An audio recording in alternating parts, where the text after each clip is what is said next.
రాజ్యంపై యుద్ధం చేయలేమని అడవిలో అన్నలు చేతులెత్తేశారా? పోరాటం ఆపుతామని జనజీవన స్రవంతిలో కలవడానికి మావోయిస్టులు లేఖలు రాశారా?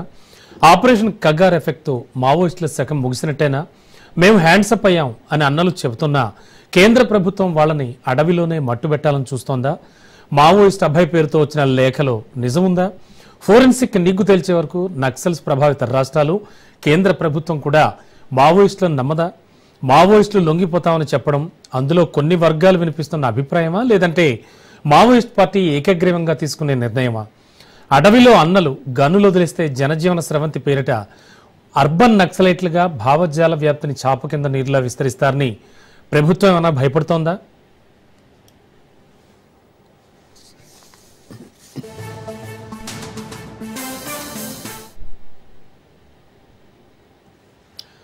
అభయ్ పేరుతో వచ్చిన లేఖపై కేంద్ర రాష్ట్రాల ఇంటెలిజెన్స్లు పోస్టు మార్టం చేస్తున్నాయి. ఫోరెన్సిక్ టెస్ట్ చేయించేందుకు సిద్ధమయ్యాయి. ఫోరెన్సిక్ నివేదిక వచ్చాక కేంద్ర ప్రభుత్వ ఆదేశాల మేరకు మావోయిస్టులపై తదుపరి వ్యూహం పన్నే అవకాశం కనిపిస్తోంది. నేషనల్ ఇన్వెస్టిగేషన్ ఏజెన్సీ ఎన్ఐఏ అధికారులు అభయ్ విడుదల చేసిన లేఖపై చర్చించినట్లు సమాచారం. తెలంగాణలోని ఎస్ఐబి ఇంటెలిజెన్స్ అధికారులు సంయుక్తంగా సమావేశమై సుదీర్ఘ సమాలోచనలు చేసినట్లుగా తెలుస్తోంది. తెలంగాణలోని మావోయిస్ట్ ప్రభావిత జిల్లాలైన ఉమ్మడి కరీంనగర్, నిజామాబాద్, ఆదిలాబాద్, మహబూబ్ నగర్ జిల్లాల ఎస్పీలు అభయ్ లేఖ, ఆ తర్వాత పరిణామాలపై క్షేత్రస్థాయిలో వివరాలు సేకరించినట్లు సమాచారం. మావోయిస్టుల బలం తగ్గిందని నమ్ముతున్న సర్కార్లు వారిని ఆయుధాలు విడిచిపెట్టే వారంతటా వారే లొంగుబాట్లు చేసేలా ప్రయత్నిస్తున్నాయి. ఆపరేషన్ కగార్ తర్వాత ఈ మధ్యకాలంలో జరుగుతున్న భారీ ఎన్కౌంటర్లు మావోయిస్టులను ఉక్కిరిబిక్కిరి చేస్తున్నాయి. దీంతో లొంగుబాట్ల పరంపర కొనసాగుతోంది. తాజాగా ఈ మధ్య దివంగత మావోయిస్ట్ కిషన్జీ భార్య సుజాత లొంగిపోయారు. చాలా మంది నక్సలైట్లు పోలీసుల ముందు హ్యాట్సప్ అంటున్నారు.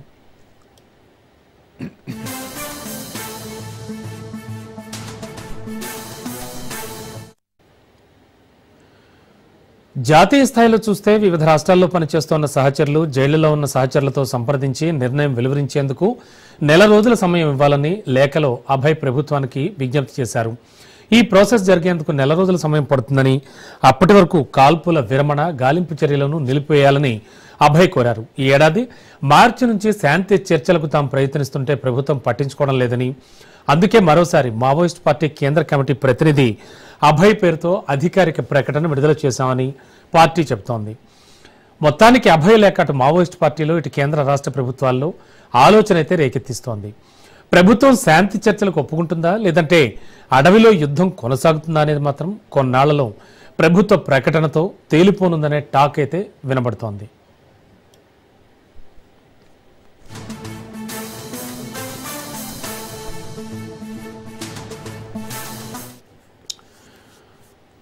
అడవిలో అన్నలు చేతులెత్తేశారా? పోరాటం ఆపేస్తామని, అలాగే జనజీవన స్రవంతిలో కలిసిపోతామంటూ మావోయిస్టులు లేఖ రాశారా? ఆపరేషన్ కగార్ ఎఫెక్టేనా ఈ మావోయిస్టుల లేఖకు సంబంధించి? ఇక మావోయిస్టుల శకం ముగిసినట్టేనా? ఇలా ఎన్నెన్నో సందేహాలు మొన్న అభయ్ పేరుతో విడుదలైన లెటర్ తర్వాత. అసలేం జరుగుతోంది? మావోయిస్టులు నిజంగా అంటే ఒక ఆశయంతో, అలాగే కొన్ని నిర్దిష్టమైనటువంటి ప్రణాళికలతో ముందుకు వెళ్ళినటువంటి మావోయిస్టులు ఇంతటి డెసిషన్ తీసుకుంటారా అనేది కూడా ప్రస్తుతానికి సొసైటీలో వినబడుతున్న మాట. అసలు ఏం జరుగుతుంది? తారుతో మాట్లాడదాం. సార్ నమస్తే. నమస్తే సార్ ముఖ్యంగా అభయ్ లేఖ నుంచి మొదలు పెడదామండి వాళ్ళ చర్చ. మనం అసలు అంటే ఈ లెటర్ మీద ఆల్రెడీ కొంతవరకు అయితే మాత్రం ఈ ఫోరెన్సిక్ నిపుణులు అవి మొత్తం అంతా చర్చిస్తున్నారు. చాలా జరుగుతోంది. ఎలా చూడాలి సార్ ఫస్ట్ ఈ లేఖని?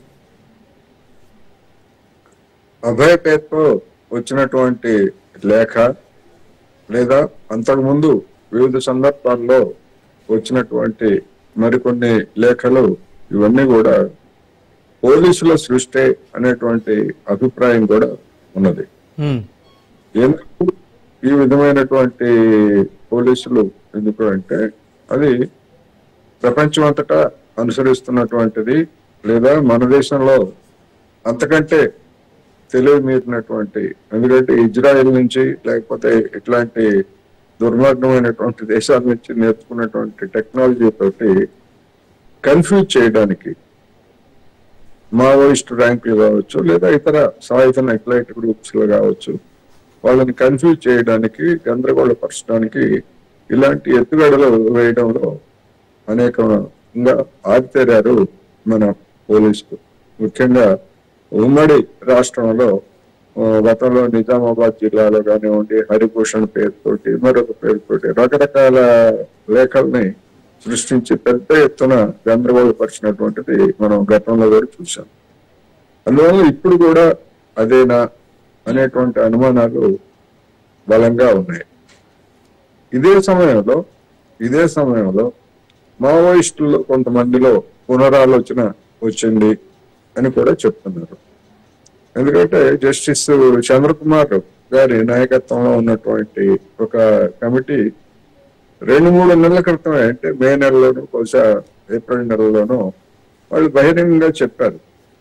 మాతో వాళ్ళు మాట్లాడినప్పుడు మేము దీని గురించి ఆలోచిస్తున్నాం అని చెప్పారు అని చంద్రకుమార్ లాంటి వాళ్ళు ప్రకటించారు, బహిరంగానే ప్రకటించారు.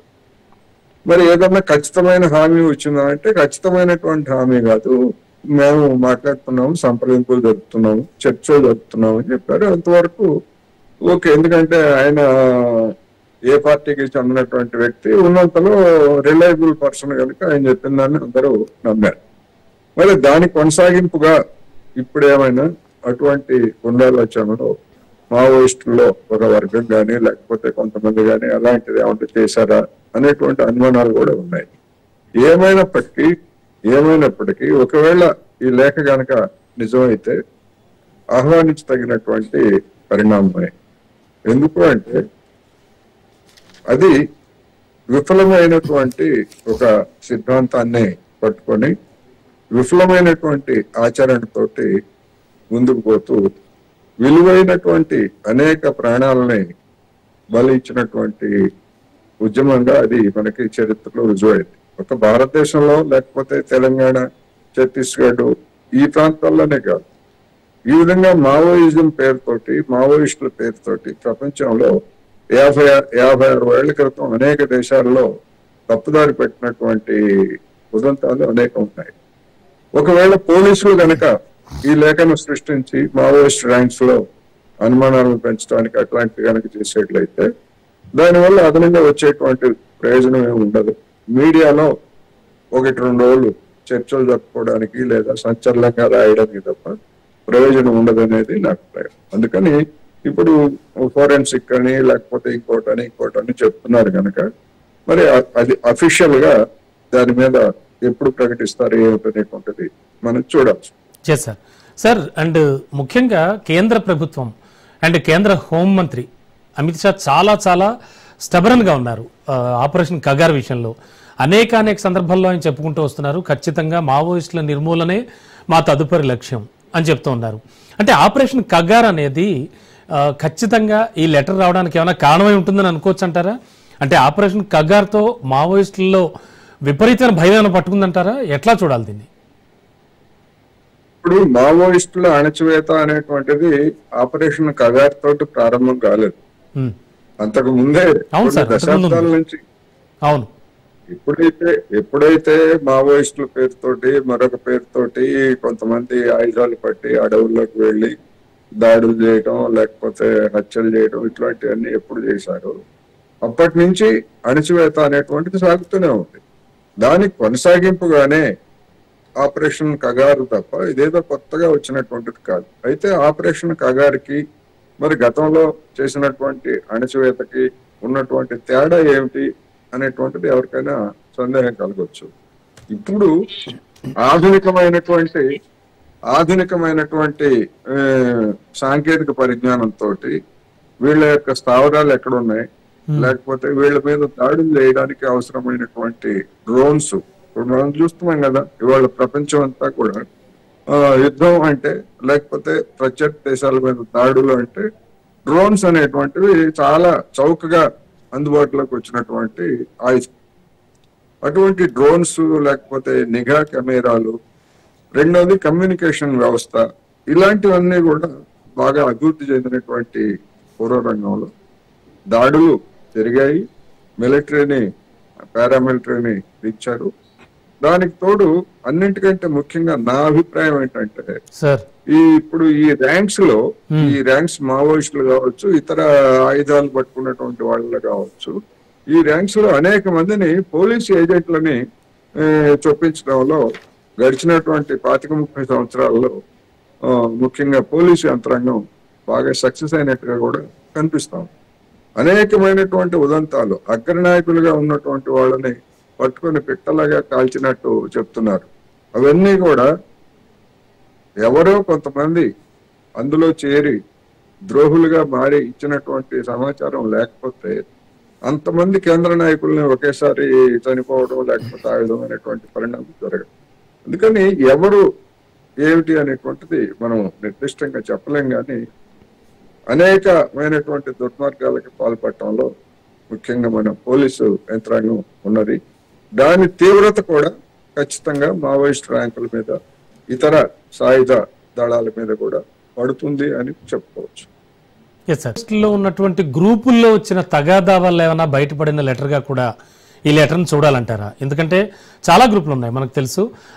అంటే ఆ పర్టికులర్ ఏరియాకి సంబంధించి కూడా దళాలు, దళ కమాండర్లు ఇలా విభిన్నంగా ఉంటూ ఉంటారు వీళ్ళు. అంటే వాళ్ళ ఉద్దేశం, వాళ్ళ టార్గెట్ ఒకటే అయినా కూడా రకరకాలు ఉన్నాయి. మరి ఈ నేపథ్యంలో ఒకవేళ ఈ గ్రూప్స్లో వచ్చినటువంటి అభిప్రాయ భేదాల లేకపోతే అలా కూడా ఆలోచించవచ్చు అంటారా?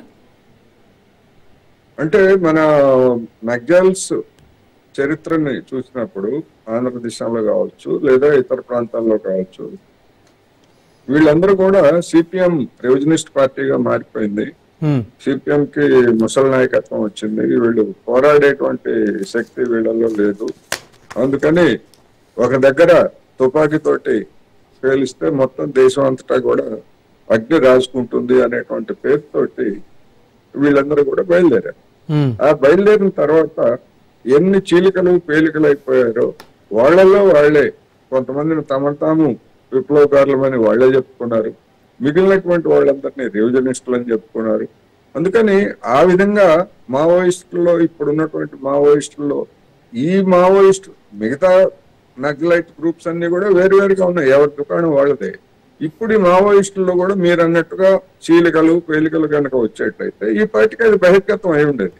అందువలన ఈ మావోయిస్టుల్లో చీలికలు వచ్చాయి, లేకపోతే ఆ చీలికల్లో భాగంగానే ఈ లెటరు అనేటువంటిది నేనైతే నమ్మటం లేదు. ఎందుకంటే అటువంటిది ఏదన్నా ఉండేట్లయితే గతంలో ఉన్నటువంటి నక్సలైట్ బృందాలన్నీ కూడా ఏమాత్రం సైద్ధాంతిక విభేదాలు కావచ్చు లేదా నాయకత్వం కావచ్చు ఇతరత్ర అనేకమైనటువంటి కారణాలతోటి ఉన్నటువంటి వాళ్ళు బహిరంగంగానే చీలిపోయి ఎవరి దుకాణం వాళ్ళు పెట్టుకున్నారు. అందువల్ల ఇప్పుడు అలాంటిది ఏదో పరిణామం జరిగింది, ఈ జరిగిన కారణంగా వాళ్ళల్లో వాళ్ళు విడుదల చేసుకున్నారు అనే దానికి ఆధారం అయితే ఉంటుందని నేనైతే అనుకుంటున్నాను. సార్ మీరు చెప్తున్నట్టుగా గ్రూప్స్ కావచ్చు, అఫ్ కోర్స్ అసలు కేంద్ర కమిటీ కావచ్చు, వీళ్ళందరివి అంటే గ్రూపులు చిక్కి శల్యమైపోయాయి అనుకోవచ్చు అంటారా? అండ్ మోరోవర్ మీరు ఇందాక లేవనెత్తిన అభిప్రాయమే విపరీతంగా అంటే ఇబ్బడి ముబ్బడిగా పెరిగిపోయినటువంటి టెక్నాలజీ కూడా మావోయిస్టుల కొంప ముంచుతోందా? ఎలా చూడాలి సార్ ఈ విషయాన్ని? ఖచ్చితంగా ఎందుకు అంటే మావోయిస్టులు లేకపోతే మావోయిస్టులు సానుభూతిపరులుగా ఉన్నటువంటి వాళ్ళు యూజ్ చేసేటువంటి సెల్ ఫోన్ కావచ్చు లేకపోతే ఇతరతర సాంకేతిక కమ్యూనికేషన్ పరికరాలకు సంబంధించినటువంటి సిగ్నల్స్ ని పరిష్కరించడం కావచ్చు, ఇవన్నీ కూడా ఈ గతంతో పోలిస్తే అంటే 50 ఏళ్ల క్రితం నాటితో పోలిస్తే ఇప్పుడు చాలా ఈజీ కమ్యూనికేషన్ వ్యవస్థ. అందులోనూ రాజ్యానికి ఈవెన్ ఇఫ్ నాట్ ఓన్లీ మావోయిస్టుల విషయం, మిగతా విషయాల్లో కూడా ఏదైనా క్రైమ్ జరిగితే గతంలో వారాలు, నెలలు, సంవత్సరాలు పట్టేది ఫైండ్ అవుట్ చేయడానికి, అంటే ఎవరు చేశారు అనేటువంటి ఆ ద్రోహులు పట్టుకోవడానికి. కానీ నవ్వేడేస్ ఏదైనా ఒక చిన్న ఘటన జరిగిందంటే within 1 week, within 5 days or within 3 days వాళ్ళని పట్టేసుకుంటున్నారు బికాస్ ఆఫ్ టెక్నాలజీ కదా సార్. ఇప్పుడు గూగుల్ టేక్అవుట్ ఇట్లాంటివన్నీ అందుబాటులోకి వచ్చిన తర్వాత వాళ్ళు ఎక్కడ తిరిగారు, ఎవరితో మాట్లాడారు, ఎటు సంచారం వెళ్ళారు, ఇవన్నీ కూడా మనకి తెలిసిపోతుంది కదా. అందులోనూ పోలీస్ యంత్రాంగం దగ్గర ఆధునికమైనటువంటి సాంకేతిక పరిజ్ఞానం మన సామాన్యులు మనందరికీ అందుబాటులోకి రాకపోవచ్చు, కానీ ప్రభుత్వ యంత్రాంగం దగ్గర, పోలీస్ యంత్రాంగం దగ్గర అటువంటి సాంకేతిక పరిజ్ఞానం ఉంది.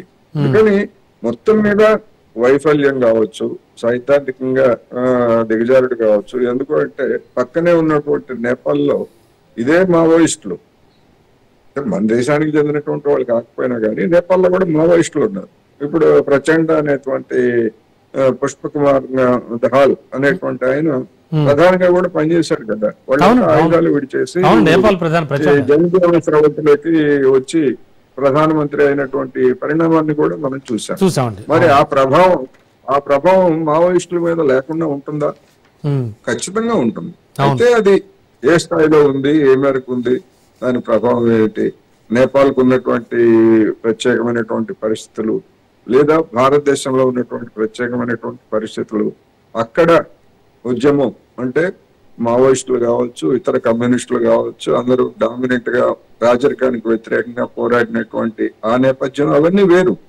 అందుకని దానికి దీనికి పోల్చుకోకపోయినా గానీ అక్కడ మావోయిస్టులు ఆయుధ విసర్జన చేసి పార్లమెంటరీ పందా ద్వారా అధికారానికి రావడం అనేటువంటి కూడా చూసాం మనం. అందుకని ఈ ప్రభావాలన్నీ కూడా మావోయిస్టులే కాదు, మిగతా నక్సలైట్స్ గ్రూప్స్ మీద లేదా మిగతా వాళ్ళందరి మీద కూడా తప్పకుండా ప్రభావం చూపుతాయి.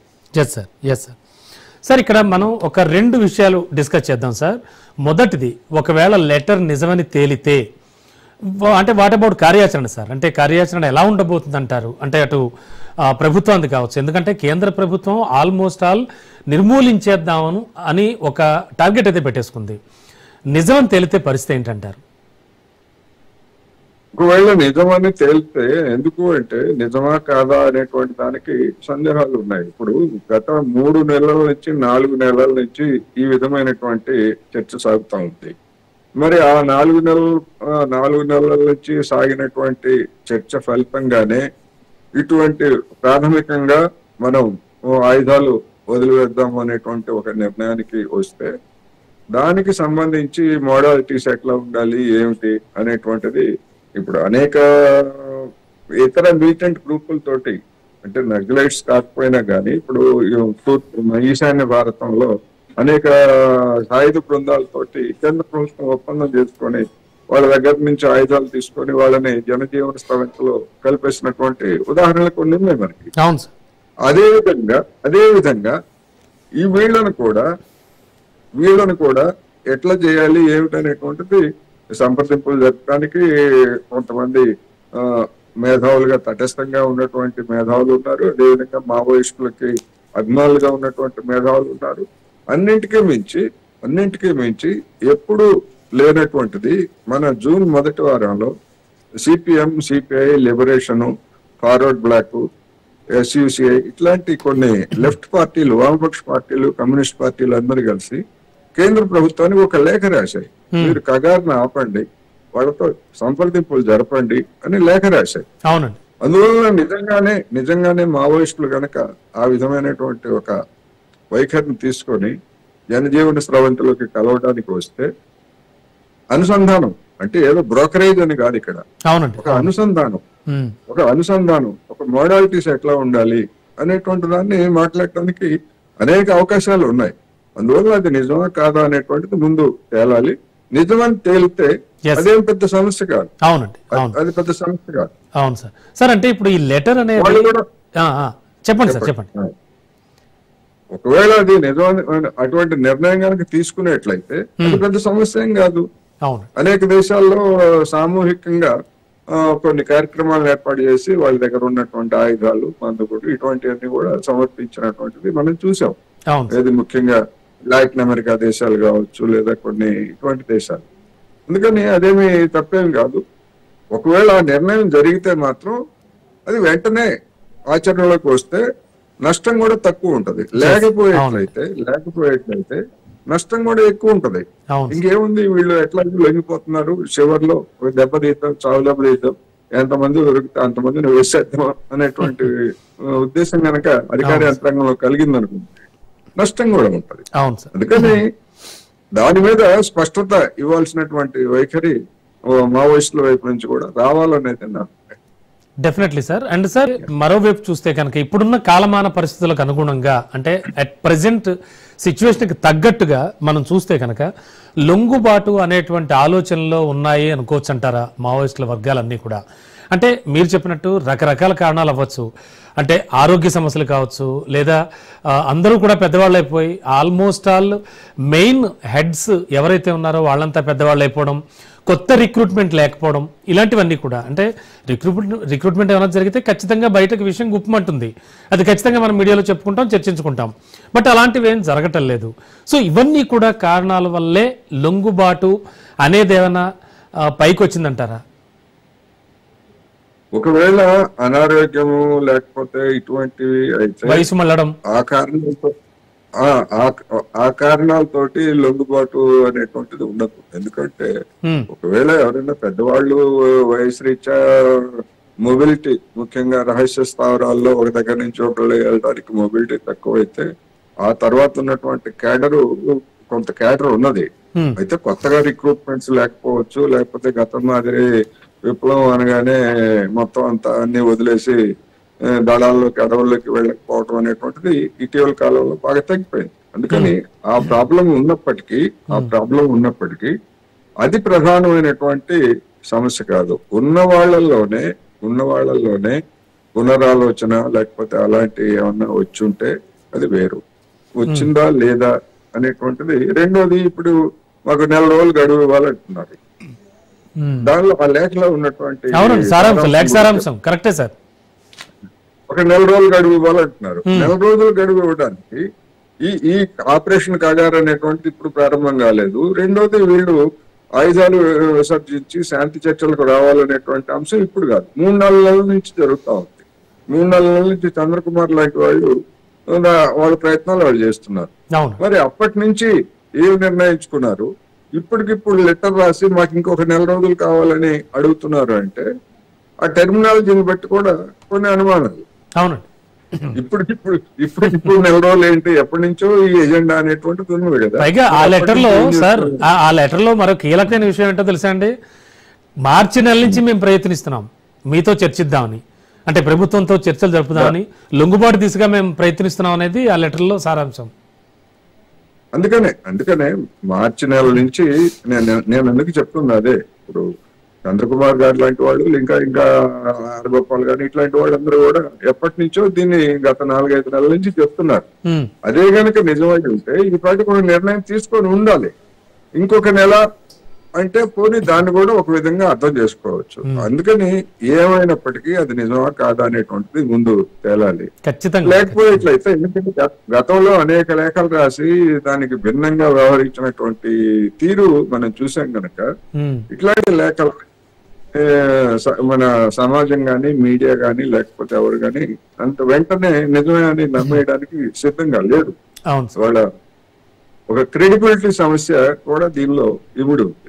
అందుకని పోలీసులకి నమ్మలేము, మావోయిస్టులుగా లేఖలు విడుదల చేసినటువంటి వాటిని కూడా వెంటనే నమ్మేటువంటి పరిస్థితి లేదనేది మాత్రం నా అభిప్రాయం.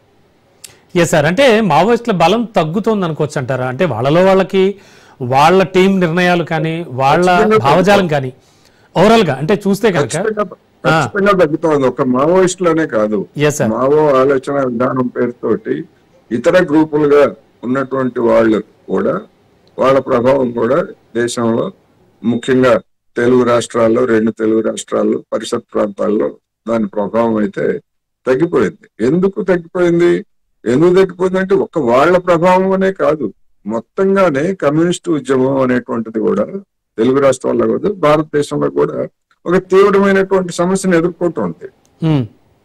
మిగతా కమ్యూనిస్ట్ పార్టీలు కూడా సర్వైవ్, కొన్ని ప్రాంతాల్లో సర్వైవ్ కావడానికి, లేదా ఇప్పుడున్నటువంటి పరిస్థితిని అధిగమించి ఎట్లా ముందుకు పోవాలనేటువంటి స్ట్రగుల్లోనే ఉన్నాయి కదా.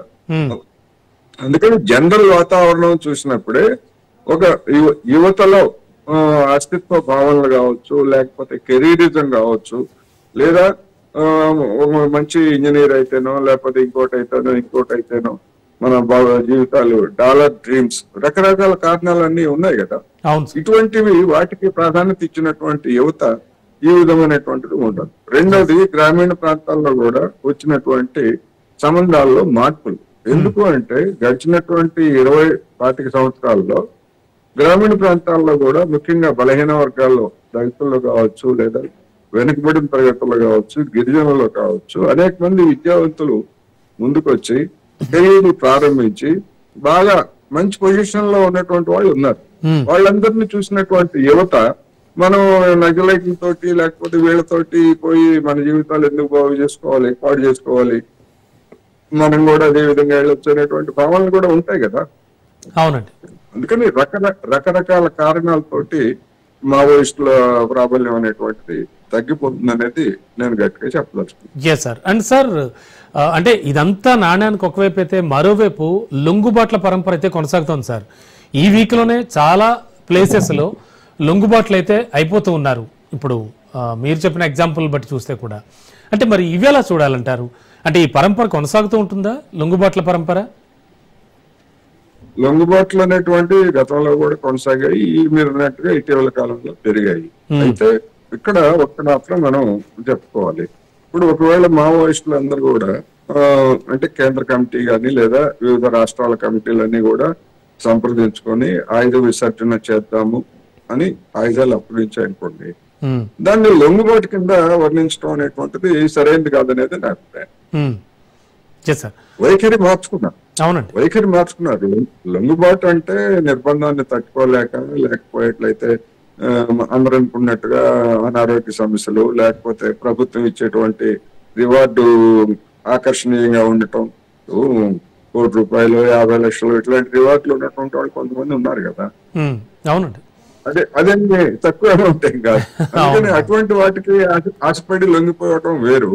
అలా కాకుండానే ఒక వైఖరి తీసుకొని ఇంకా ఆయుధాలు పట్టకూడదు, అడవుల్లోకి వెళ్ళకూడదు, జనంలోనే ఉండి పనిచేయాలి, లేకపోతే జనంలోనే ఉండి కమ్యూనిస్ట్ పార్టీ ఇంకో కమ్యూనిస్ట్ పార్టీని ఏర్పాటు చేసుకుంటారా, లేకపోతే లెఫ్ట్ పార్టీగా ఉంటారా, లేదా ఉన్నటువంటి పార్టీల్లోనే నచ్చినటువంటి పార్టీల్లో చేస్తారా, ఏమిటనేటువంటిది తర్వాత సంగతి.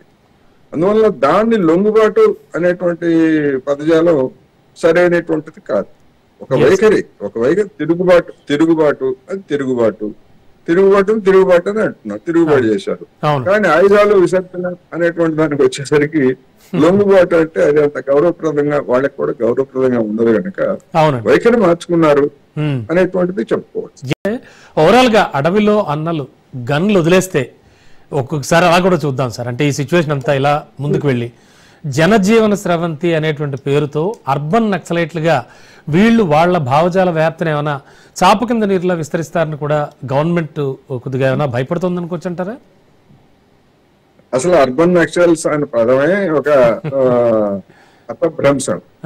అర్బన్ నక్సల్ను రూరల్ నక్సల్ లేకపోతే అడవిలో నక్సల్స్ అనే ఉండదు.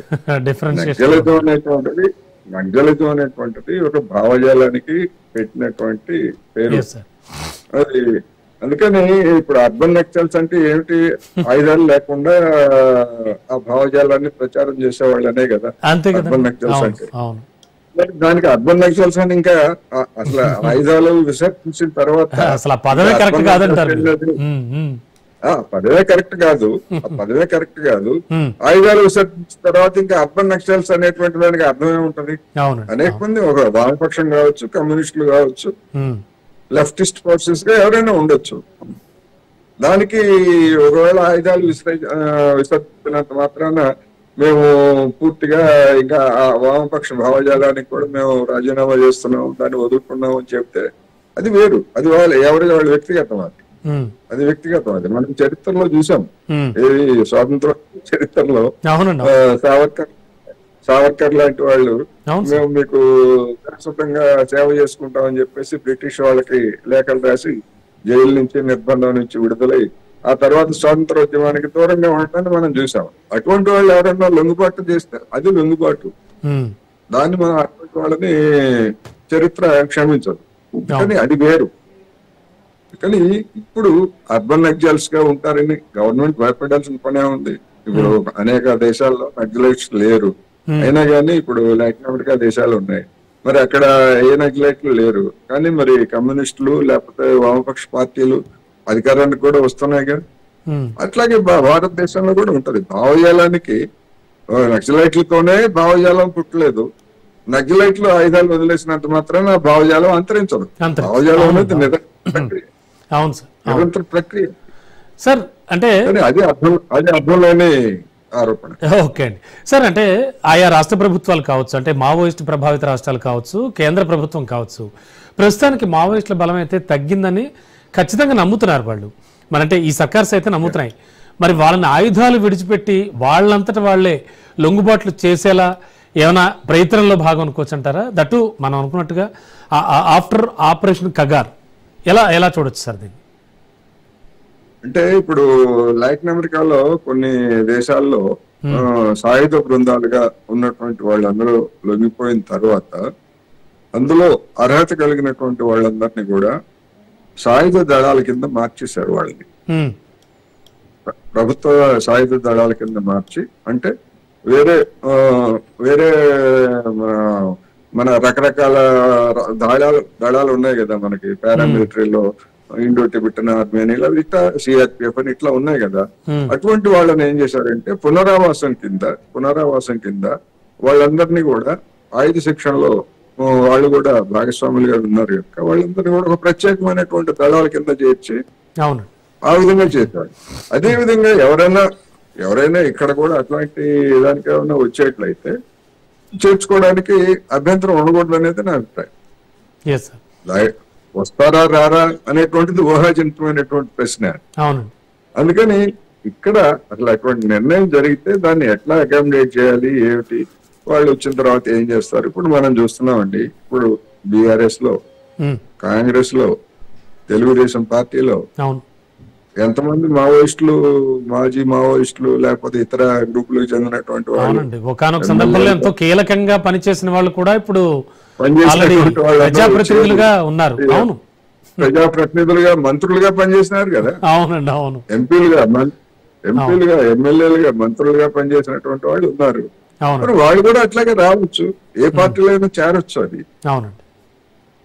అందుకని ఒకసారి ఆ బాట వీటిన తర్వాత ఏ బాటను ఎంచుకోవాలనేటువంటిది వాళ్ళు ఇష్టం. వాళ్ళు అంతే కదండి, ఖచ్చితంగా. సార్, అంటే ఆ అభయ్ పేరుతో వచ్చిన ఆ లెటర్లో మనం అంటే ఇంతకుముందు చర్చించాము, నెల రోజుల సమయం పడుతుంది, మరి అప్పటి వరకు కూడా కాల్పుల విరమణ కానీ గాలింపు చర్యలు కానీ నిలిపివేయాలంటూ కూడా ఆ లెటర్లో కోవడం జరిగింది సార్. ఇవన్నీ నిజంగా కేంద్ర ప్రభుత్వం పరిశీలించి, అఫ్ కోర్స్ ఆపరేషన్ కగార్ కావచ్చు, అంతకుముందు నుంచి జరుగుతున్న కొన్ని కార్యక్రమాలు కావచ్చు, ఇవన్నీ నిలిపివేయడం సాధ్యమే అంటారా? ప్రభుత్వం ఆ నిర్ణయం తీసుకునే అవకాశం కనిపిస్తుందంటారా? అంటే కాల్పుల విరమణ కావచ్చు, గాలింపు చర్యలు కావచ్చు, ఇవన్నీ సార్ నిలిపివేయడం అసాధ్యమేమి కాదు. ఎందుకంటే కాల్పుల విరమణ కావచ్చు లేదా గాలింపు కానీ నిలిపివేయడం అసాధ్యం ఏం కాదు. ప్రభుత్వం తలుచుకుంటే దానిలో అసాధ్యం ఉంది. మీరందరూ వెనకరండి అంటే, ఇప్పుడు మొన్న చూసాం కదా మనం, పహల్గామ్ లో ఉగ్రవాద దాడి జరిగిన తర్వాత ఆపరేషన్ కగార్కి నియమించినటువంటి పారామిలిటరీ లేదా మిలిటరీ అందరినీ అక్కడి నుంచి తప్పించి ఆ ప్రాంతాలకి, కాశ్మీర్ ప్రాంతానికి తరలించారనేటువంటి వార్తలు మనకు వచ్చాయి కదా. అట్లాగే నిలిపివేయచ్చు. కాకపోతే ఏంటంటే ఇప్పుడున్నటువంటి కేంద్ర ప్రభుత్వము దాన్ని ఒక రాజకీయ సమస్యగా లేదా ఓటు బ్యాంకు కూడా, మేము చూడండి మేము మావోయిస్టులను నిర్మూలించాం, మేమే మనగాళ్ళం, మేమే గొప్ప అని చెప్పేసి జనం ముందు చెప్పుకొని హీరోలుగా నిలబడే ప్రయత్నం కూడా మనకి కనిపిస్తా ఉంది. అటువంటి ధోరణిలో ఉన్నటువంటి వాళ్ళు ఒకవేళ నిజంగానే మావోయిస్టులు నెల రోజులు కోరినటువంటి గడువుని ఇస్తారా లేదా అని మీరు కనుక సూటిగా అడిగేట్లయితే ఎవ్వరు అని మాత్రం నేను ఖచ్చితంగా చెప్పగలను. ఎందుకంటే అటువంటి ధోరణిలో ఉన్నటువంటి పాలకులు పైన లేరు. ఎంతసేపటికి అణిచివేద్దామని, ఎందుకంటే ఆ విధంగా నేను చెప్పినటువంటి వామపక్ష పార్టీలు, ఆల్ ఇండియా పార్టీలన్నీ కూడా ప్రధానమంత్రికి లేఖ రాశాయి. ఒక అవకాశం ఇచ్చి చూడండి, కొంతకాలం ఆపి చూడండి చెప్పారు. ఏంటి దాని మధ్య ఏంటి, ఆ ఆపినటువంటి సమయంలో మావోయిస్టుల వైపు నుంచి ఎక్కడైనా ల్యాండ్ మైన్స్ కావచ్చు లేదా ఇతరత్ర దాడులు కనుక జరిగేట్లయితే వీళ్ళ వైపు నుంచి తప్పిదం జరిగినట్టు అర్థం. కానీ అటువంటి ఇప్పుడు 50 ఏళ్ల నుంచి 60 ఏళ్ల నుంచి జరుగుతున్నటువంటి దీన్ని ఒక నెల రోజులు ఆపితే కొత్తగా వచ్చేటువంటి నష్టమేమీ లేదు. ఆ నెల రోజుల్లో మావోయిస్టులు కావచ్చు లేదా మరొక సాయుధ బృందం గానీ పుంజుకునేటువంటి అవకాశం ఏమీ లేదు. ఎందుకని ఇప్పుడు నరేంద్ర మోడీ గారు మరి మణిపూర్ లో అన్ని మంటలు చెలరైతే 2.5 సంవత్సరాల వరకు ఆగారు కదా వెళ్లకుండా. ఎందుకు ఆగినట్టు? రీసెంట్ గా ఎందుకు ఆగినట్టు? Sir last but not least sir, అంటే ఒకవేళ ఈ లెటర్ నిజమని తేలితే భారత చరిత్రలో మావోయిస్టుల శకం ముగిసినట్టే అనుకోవచ్చు అంటారా ఫైనల్ గా? డెఫినెట్ గా. ఎందుకంటే ఆ పాటలో పయనించినటువంటి వాళ్ళు మావోయిస్టులుగా ఉన్నటువంటి వాళ్ళు ఆయుధ విసర్జన చేస్తే మిగిలినటువంటి చిన్న చిన్న గ్రూపులు, కొన్ని గ్రూపులు ఉన్నాయి, వాళ్ళు కూడా అదే బాట అనివార్యంగా పడతారు. అందుకని భారత రాజకీయాల్లో లేదా భారత వామపక్ష ఉద్యమ చరిత్రలో లేదా ప్రపంచ వామపక్ష ఉద్యమ చరిత్రలో కూడా ఇది ఒక ముఖ్య ఘట్టంగా మిగిలిపోయేటువంటి అవకాశం అయితే ఉంటుంది. ఆ తర్వాత ఏం జరుగుతుంది ఏమిటనేటువంటిది మనం ఇప్పుడు ఊహించి చెప్పలేదు. Right sir. Thank you sir, thank you so much విశ్లేషణ అందించినందుకు.